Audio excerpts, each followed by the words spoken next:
Continuing on with Charlotte's Web, Chapter 14, coming up next. Chapter 14, Dr. Dorian. The next day was Saturday. Fern stood at the kitchen sink drying the breakfast dishes as her mother washed them. Mrs. Arabelle worked silently. She hoped Fern would go out and play with the other children instead of heading for the Zuckermans' barn to sit and watch animals. "Charlotte is the best storyteller I've ever heard," said Fern, poking her dish towel into a cereal bowl. "Fern," said her mother sternly, "you must not invent things.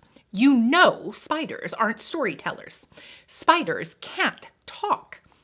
"Charlotte can," replied Fern. "She doesn't talk very loud, but she talks."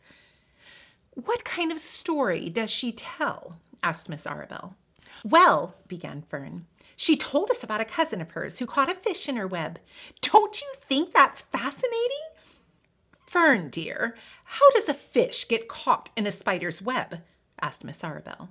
"You know it couldn't happen. You're making this up." "Oh, it happened all right," replied Fern. "Charlotte never fibs. This cousin of hers built a web across a stream. One day she was hanging around on the web and a tiny fish leapt into the air and got tangled in the web. The fish was caught by one fin, Mother. Its tail was wildly thrashing and shining in the sun. Can't you just see the web sagging dangerously under the weight of the fish? Charlotte's cousin kept slipping in, dodging out, and she was beaten mercilessly over the head by the wildly thrashing fish. Dancing in, dancing out, throwing—" "Fern!" snapped her mother. "Stop it! Stop inventing these wild tales!" "I'm not inventing," said Fern. "I'm just telling you the facts." "What finally happened?" asked her mother, whose curiosity began to get the better of her. "Charlotte's cousin won. She wrapped the fish up, then she ate him when she got good and ready. Spiders have to eat the same as the rest of us." "Yes, I suppose they do," said Mrs. Arabelle vaguely. "Charlotte has another cousin who's a balloonist. She stands on her head, lets out a lot of line, and is carried aloft in the wind. Mother, wouldn't you simply love to do that?" "Yes, I would, come to think of it," replied Mrs. Arabelle. "But Fern, darling, I wish you would play outdoors today instead of going to Uncle Homer's barn. Find some of your playmates and do something nice outdoors. You're spending too much time in that barn. It isn't good for you to be alone so much." "Alone?" said Fern. "Alone? My best friends are in the barn cellar. It's a very sociable place, not at all lonely." Fern disappeared after a while, walking down the road towards Zuckermans. Her mother dusted the sitting room. As she worked, she kept thinking about Fern. It didn't seem natural for a little girl to be so interested in animals.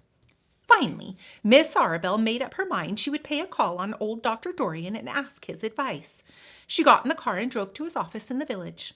Dr. Dorian had a thick beard. He was glad to see Mrs. Arabelle and gave her a comfortable chair. "It's about Fern," she explained. "Fern spends entirely too much time in the Zuckermans' barn. It doesn't seem normal. She sits on a milk stool in the corner of the barn cellar near the pig pen and watches the animals hour after hour. She just sits and listens." Dr. Dorian leaned back and closed his eyes. "How enchanting," he said. "It must be real nice and quiet down there. Homer has some sheep, hasn't he?" "Yes," said Mrs. Arabelle. "But it all started with that pig that we let Fern raise on a bottle. She calls him Wilbur. Homer bought the pig, and ever since it left our place, Fern has been going to her uncle's to be near it." "I've been hearing things about that pig," said Dr. Dorian, opening his eyes. "They say he's quite a pig." "Have you heard about the words that appeared in the spider's web?" asked Mrs. Arabelle nervously. "Yes," replied the doctor. "Well, do you understand it?" "Understand what?" "Do you understand how there could be any writing in a spider's web?" "Oh, no," said Dr. Dorian. "I don't understand it. But for that matter, I don't understand how a spider learned to spin a web in the first place. When the words appeared, everyone said they were a miracle. But nobody pointed out that the web itself is a miracle." "What's miraculous about a spider's web?" said Mrs. Arabelle. "I don't see why you say a web is a miracle. It's just a web." "Ever try to spin one?" Mrs. Arabel shifted uneasily in her chair. "No," she replied, "but I can crochet a doily and I can knit a scarf." "Sure," said the doctor, "but somebody taught you, didn't they?" "My mother taught me." "Well, who taught a spider? A young spider knows how to spin a web without any instructions from anybody. Don't you regard that as a miracle?" "I suppose so," said Mrs. Arabel. "I've never looked at it that way before. Still, I don't understand how those words got into the web. I don't understand it, and I don't like what I can't understand." "None of us do," said Dr. Dorian, sighing. "I'm a doctor. Doctors are supposed to understand everything. But I don't understand everything, and I don't intend to let it worry me." Mrs. Arabel fidgeted. "Fern says the animals talk to each other. Dr. Dorian, do you believe that animals talk?" "I've never heard one say anything," he replied. "But that proves nothing. It's quite possible that an animal has spoken civilly to me, and I didn't catch the remark because I wasn't paying attention. Children pay attention better than grown-ups. If Fern says that the animal in Zuckerman's barn talk, I'm quite ready to believe her. Perhaps if people talked less, animals would talk more. People are incessant talkers. I can give you my word on that." "Well, I feel better about Fern," said Mrs. Arabel. "You don't think I need to worry about her?" "Does she look well?" asked the doctor. "Oh, yes." "Appetite good?" "Oh, yes, she's always hungry." "Sleep well at night?" "Oh, yes." "Then don't worry," said the doctor. "Do you think she'll ever start thinking about something besides pigs and sheep and geese and spiders?" "How old is Fern?" "She's 8. "Well," said Dr. Dorian, "I think she will always love animals. But I doubt that she spends her entire life in Homer Zuckerman's barn cellar. How about boys? Does she know any boys?" "She knows Henry Fussy," said Mrs. Arabel brightly. Dr. Dorian closed his eyes again and went into deep thought. "Henry Fussy," he mumbled. Remarkable. Well, I don't think you have anything to worry about. Let Fern associate with her friends in the barn if she wants to. I would say, offhand, that spiders and pigs were fully as interesting as Henry Fussy. Yet, I predict that the day will come when even Henry will drop some chance remark that catches Fern's attention. It's amazing how children change from year to year. How's Avery?" he asked, opening his eyes wide. "Oh, Avery," chuckled Mrs. Arabel. "Avery is always fine, of course. He gets into poison ivy and gets stung by wasps and bees and brings frogs and snakes home and breaks everything he lays his hands on. He's fine." "Good," said the doctor. Mrs. Arabel said goodbye and thanked Dr. Dorian very much for his advice. She felt greatly relieved. Chapter 15. The Crickets. The crickets sang in the grasses. They sang the song of summer's ending, a sad, monotonous song. "Summer is over and gone, over and gone, over and gone. Summer is dying, dying." The crickets felt it was their duty to warn everybody that summertime cannot last forever. Even on the most beautiful days in the whole year, the days when summer is changing into fall, the crickets spread the rumor of sadness and change. Everybody heard the song of the crickets. Avery and Fern Arabel heard it as they walked the dusty road. They knew that school would begin again soon. The young geese heard it, and they knew they would never be little goslings again. Charlotte heard it and knew that she hadn't much time left. Mrs. Zuckerman, at work in the kitchen, heard the crickets, and a sadness came over her, too. "Another summer gone," she sighed. Lurvy, at work building a crate for Wilbur, heard the song and knew it was time to dig potatoes. "Summer is over and gone," repeated the crickets. "How many nights till frost? Goodbye, summer, goodbye, goodbye." The sheep heard the crickets, and they felt so uneasy they broke a hole in the pasture fence and wandered up into the field across the road. The gander discovered the hole and led his family through, and they walked to the orchard and ate the apples that were lying in the ground.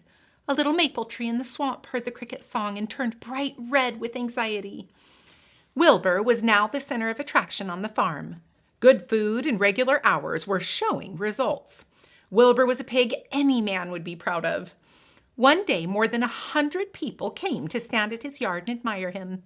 Charlotte had written the word radiant, and Wilbur really looked radiant as he stood in the golden sunlight. Ever since the spider had befriended him, he had done his best to live up to his reputation. When Charlotte's web said some pig, Wilbur had tried hard to look like some pig. When Charlotte's web said terrific, Wilbur had tried to look terrific. And now that the web said radiant, he did everything possible to make himself glow. It's not easy to look radiant, but Wilbur threw himself into it with a will. He would turn his head slightly and blink his long eyelashes. Then he would breathe deeply, and when his audience grew bored, he would spring into the air and do a backflip with a half twist. At this, the crowd would yell and cheer. "How's that for a pig?" Mr. Zuckerman would ask, well pleased with himself. "That pig is radiant." Some of Wilbur's friends in the barn worried for fear that all this attention would go to his head and make him stuck up. But it never did. Wilbur was modest. Fame did not spoil him. He still worried some about the future, as he could hardly believe that a mere spider would be able to save his life. Sometimes at night he would have a bad dream. He would dream that men were coming to get him with knives and guns. But that was only a dream. In the daytime, Wilbur usually felt happy and confident. No pig ever had truer friends, and he realized that friendship is one of the most satisfying things in the world. Even the song of the crickets did not make Wilbur too sad. He knew it was almost time for the country fair, and he was looking forward to the trip. If he could distinguish himself at the fair and maybe win some prize money, he was sure Zuckerman would let him live. Charlotte had worries of her own, but she kept quiet about them. One morning, Wilbur asked her about the fair. "You're going with me, aren't you, Charlotte?" he said. "Well, I don't know," replied Charlotte. "The fair comes at a bad time for me. I shall find it inconvenient to leave home, even for a few days." "Why?" asked Wilbur. "Oh, I just don't feel like leaving my web. Too much going on around here." "Please come with me," begged Wilbur. "I need you, Charlotte. I can't stand going to the fair without you. You've just got to come." "No," said Charlotte. "I believe I'd better stay home and see if I can't get some work done." "What kind of work?" asked Wilbur. "Egg laying. It's time I made an egg sack and filled it with eggs." "I didn't know you could lay eggs," said Wilbur in amazement. "Oh, sure," said the spider. "I'm versatile." "What does versatile mean? Full of eggs?" "Certainly not. Versatile means I can turn with ease from one thing to another. It means I don't have to limit my activities to spinning and trapping and stunts like that." "Why don't you come with me to the fairgrounds and lay your eggs there?" pleaded Wilbur. "It would be wonderful fun." Charlotte gave her web a twitch and moodily watched it sway. "I'm afraid not," she said. "You don't know the first thing about egg-laying, Wilbur. I can't arrange my family duties to suit the management of the country fair.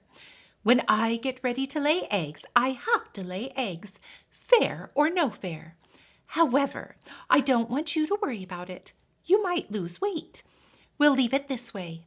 I'll come to the fair if I possibly can." "Oh, good," said Wilbur. "I knew you wouldn't forsake me just when I needed you most." All that day, Wilbur stayed inside, taking life easy in the straw. Charlotte rested and ate a grasshopper. She knew that she couldn't help Wilbur much longer. In a few days, she would have to drop everything and build a beautiful little sack that would hold her eggs. We'll stop there for now. I love these chapters in this book. It's so interesting. These two chapters cover so many different personalities and different perspectives. In our lives, we see things one way until we experience what others think and what others need. We expect people to behave a certain way or act a certain way, and when they don't, sometimes we get a little bit worried.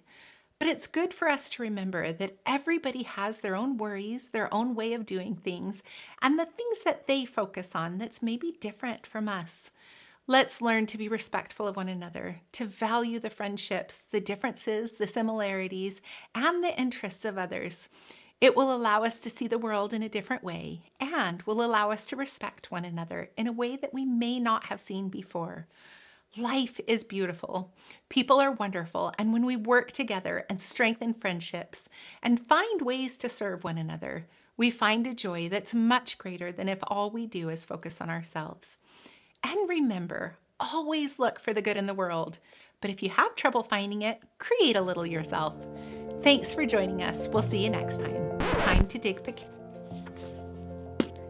potatoes, not potatoes. The center of attention at the farm. Center of attraction, just so you know. But I want to make sure that I don't mess up past this point, because then it's the point of no return. Charlotte gave her web a twitch and moodily wished it away.